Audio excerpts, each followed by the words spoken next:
Welcome to the Fright Lab. I'm Lucas Yoakum. And it is time. We're about to wrap this up. 31 for 31, entry 31. 31 days of horror, the 31 days of Halloween, whatever you're calling this challenge, whatever you've been watching this season, guys, this is it. Episode 31 of this weird little adventure that we've been on, 1992's BBC nightmare, Ghostwatch. Of all of the kind of storied found footage movies, from either the absolutely mind-boggling ad campaign that pulled together the Blair Witch into the cult phenomenon it became, and not just cults, but culture, the cultural phenomenon that it became, to the just kind of brilliantly executed, how to put this, to the absolutely stunningly simple Paranormal Activity. There's a few movies in the pantheon of the found footage horror cinema verite thing that stand head and shoulders above the rest, either for their cultural impact, their cult longevity, or just the dark ground that they helped to break. And specifically by that, we're talking about BBC's Ghostwatch. So what is Ghostwatch? It's become much more accessible in the last few years. We'll start there. For a long time, you couldn't get it anywhere. It started streaming in the last, I want to say 5.5 years, but there's a reason for that, because the BBC didn't seem too keen on showing it. Let's talk about the plot first, and we'll get into that. So, the story's fairly simple.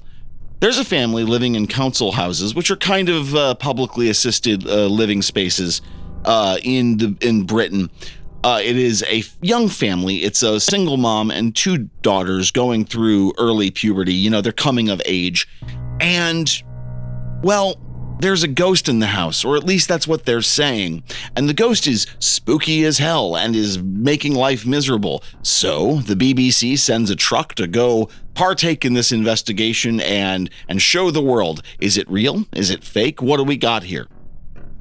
It's a pretty neat story, and it's a story not talked about enough, specifically because it does relate to a bit of English, British psychical research history, the Enfield poltergeist case, which follows virtually the identical plot that I just described to you. The details are very, very similar. It is also, it's one of the Conjuring films too. I think it's Conjuring 2. The Warrens are people I have a lot of antagonism towards for their behavior on and off the media world, and that they kind of just interjected themselves into a lot of people's lives. And, well, they did that to the family involved in the Enfield poltergeist case, but only for a day or two, despite what that movie will tell you. Anyway, this isn't about the Warrens. So, this was a fictional TV show. It was presented, of course, as a very real thing, but it was presented as a Halloween horror BBC spectacular, and they had a phone number on screen for a good chunk of the movie that if you were supposed to call it, allegedly, you were supposed to be told, hey, this is, you can tell us your ghost story, but this is just a show. There were supposed to be announcements that this isn't a big deal. This is actually just theatrical. Have fun. Well, a lot of people seem to miss that message. And allegedly, this is the film that traumatized generations of Brits. And as a result, this film has kind of a reputation. It was almost lost media in a way, but finally it's begun streaming, and we're much richer for it. Because, man, Ghostwatch is a great time. It is so spooky and so over the top, but it deals with the tight confines of a council house in this really brilliant way. And the characters, they're not like the best acted thing I've ever seen, but they're still believable and they're relatable. The story feels real enough. Maybe not real, but real enough. Verisimilitude, as it were. It is close enough to real that you can at least suspend your disbelief around that. That's a valuable skill to develop as a horror fan, I think. I think this movie also has a strange spot in my heart because of the 1990s. I am a child of the 1990s in many ways. That's when I became a teenager. So I remember the 1990s had something in the air or something in the water. Here in the US, you had shows like Sightings, Unsolved Mysteries, which is one of my favorites. The closest thing I can relate Ghostwatch to from an American perspective, though it's not even close, was the incredibly bizarre thing. I'm still kind of surprised it ended up on the air at all, but it was Fox. What do you expect? Alien Autopsy, Fact or Fiction, hosted by Jonathan Frakes. I want to find a way to talk about that at some point, but I don't know how. That's an episode for maybe next year.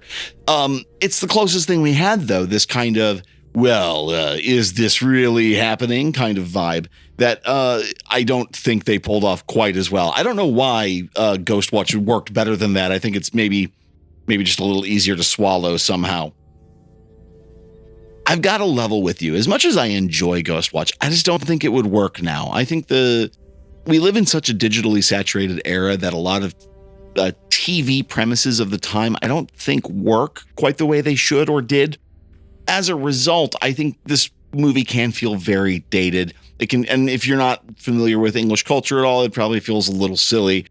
But in reality, I think this is one of the last great, truly unambiguous, no, you guys really should watch this for Halloween kind of movies. So take that, first of all, as my endorsement. Ghostwatch is just unreal. This should be coming out on Halloween night. I'm pretty sure Joe will come through and be the hero he always is here. If you don't have a movie planned to watch for Halloween night and you've got access to Tubi or, oh hell, it's streaming everywhere. I'm pretty sure it's on the Internet Archive. You really, really should watch Ghostwatch. If there's one movie that I think you guys should watch this Halloween season, or should have watched by now if you haven't, it's definitely Ghostwatch.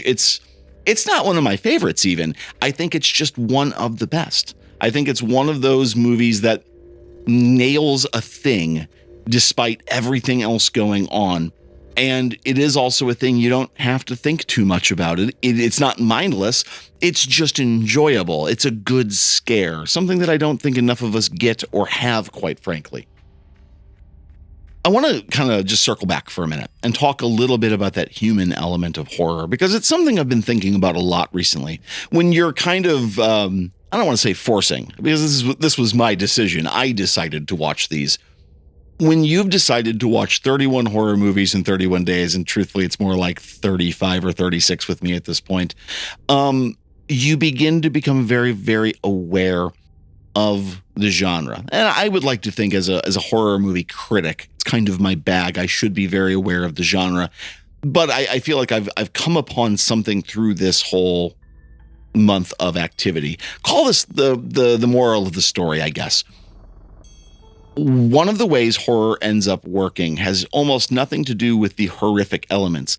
Whatever those horrific elements be, if they're a poltergeist, if they're a chainsaw-wielding maniac, if it's a monster, if it's a sea monster, if it's a dark god from beyond the stars, whatever it is, the only way horror works is if it has a human heart. At some point, you have to have something to lock onto.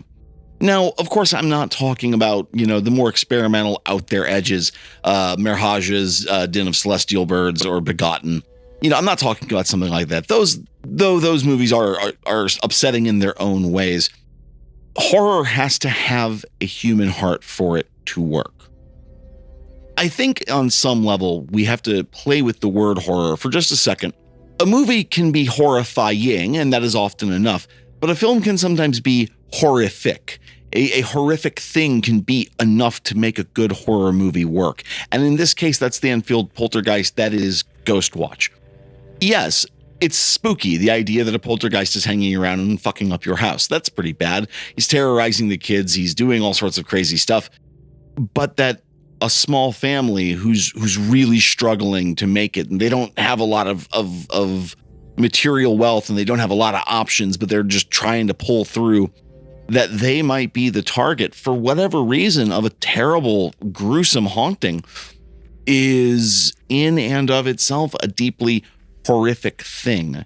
And I like that idea. Not that I want something bad to happen to a small British family, but the idea of the horrific as opposed to the horrifying. It's something that we should play with more. But it's time for us to wrap this one up and wrap up the 31 for 31 challenge. I've got to level with you guys. I've had a lot of fun doing this. And while it has been a little mind-numbing at times, it has been worth it. And I'm glad we're doing it. I definitely can see us doing more of these kind of micro episodes in the future, just to talk about a limited thing that doesn't fill a whole episode. Or if I'm just watching something cool, or if Joe makes a good suggestion, this could be just something simple and easy we do a little more often. So it's time. It's time to go watch a horror movie. You're probably done handing out candy to the kids, but if not, finish that up, and as soon as you're done, pop on a good horror movie. I would say Ghostwatch, but whatever you're going to watch tonight is in the right spirit. Because I know my fans, I know my siblings, I know they're always in the right spirit when it comes to this stuff. And so, with that, what do you think? Is Ghostwatch that good? Of course it is. You know it's that good. I don't have to tell you that. But what do you think of Ghostwatch? And are there other, mockumentaries that carry the same weight as Ghostwatch? You can let us know what you think by reaching out to us at thefrightlabpodcast@gmail.com. We can be found on YouTube, on all of your podcasting apps, on Discord. We'll eventually get Letterboxd back up and running. However you can reach out to us and let us know what you think. As always, The Fright Lab is written and researched by me, Lucas Yoakum, and is edited and produced and beaten into shape and typically co-hosted by the one and only Joseph Wren. This has been just the wildest Halloween season, and I've had such a great time. So we will talk to you all again very, very soon. And in the meantime, happy Halloween.